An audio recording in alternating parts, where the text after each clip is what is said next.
ભારતીય બનાવટના ઇંગ્લિશ દારૂની અલગ અલગ બ્રાન્ડની નાની મોટી બોટલ નંગ 162, કિંમત ₹78,908ના મુદ્દામાલ સાથે બે ઇસમોને ઝડપી પાડતી ભાવનગર લોકલ ક્રાઇમ બ્રાન્ચ.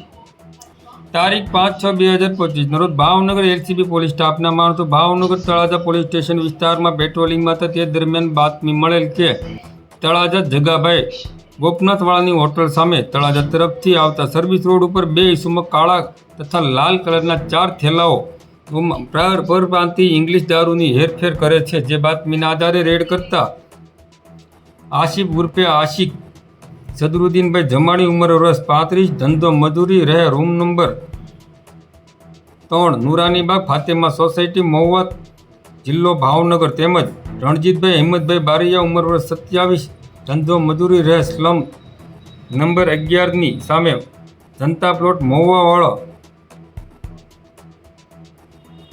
ના થેલામાંથી ભારતીય બનાવટની ઇંગ્લિશ દારૂની for sale in Maharashtra only લખેલ કંપનીની સીલપેક બોટલો મળી આવી. તેનો વિરુદ્ધ ભાવનગર તળાજા પોલીસ સ્ટેશનમાં પ્રોહિબિશનની અલગ અલગ કલમો હેઠળ ગુનો દાખલ કરી આગળની કાર્યવાહી હાથ ધરી હતી. આ કામગીરીમાં પોલીસ ઇન્સ્પેક્ટર શ્રી AR વાળાના માર્ગદર્શન હેઠળ અરવિંદભાઈ બારીયા, અશોકભાઈ ડાભી, તરુણભાઈ નાંદવા અને પ્રવીણભાઈ ગળચર જોડાયા હતા.